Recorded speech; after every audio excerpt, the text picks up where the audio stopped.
Daily எங்கள் வீட்டுக்கு வர அக்கா கிட்ட கூப்பிட்டு, அக்கா உங்கள் வீட்டில் எப்படிக்கா ரசம் வைப்பீங்க, எனக்கு எப்படி பண்ணாலும் ரசம் ஒழுங்காக வர மாட்டேங்குதுன்னு கேட்டதான். ஏம்மா அந்த மிக்ஸி எடுமா, நான் கடன்னு எல்லாத்தையும் அரைச்சி தரேன், நீ உட்காந்து அதை தாளிக்க மட்டும் செய்ய, நான் பக்கத்தில் இருந்து பார்க்கேன்னு சொல்லிட்டாங்க. ஓகே, எனக்கு ரொம்ப சந்தோஷம் ஆகிடுச்சு. அப்புறம் நான் அந்த எடுபடி வேலைகளை இதை எடுத்து கொடுக்க அதை எடுத்து கொடுக்கன்னு ரசத்தை நான் சூப்பராக நல்லா வாசமாக இருந்துச்சு. இந்த ரசம் வைக்கிறதுக்கு வேற ஒரு கதை, பட் இதுக்கு வந்து சிக்கன் 65 சாப்பிட்டா சூப்பராக இருக்கும்னு பக்கத்து கடையில் போயிட்டு சிக்கன் அவசரமாக வாங்கிட்டு வந்து கழுவி இந்த 3 பொடியை நான் தேடி கண்டுபிடிச்சி எடுத்துருக்கேன். ஏன்னா எப்போவுமே எங்கள் அம்மா கொடுத்த பொடி தான் போடுவேன்.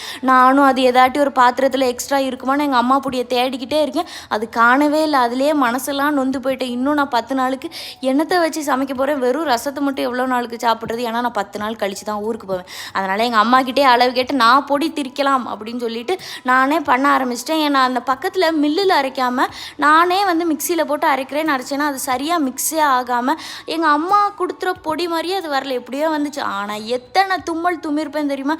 ஆனால் எப்படியோ கடைசி ஒரு பொடியை அரைச்சி வச்சுருக்கேன்.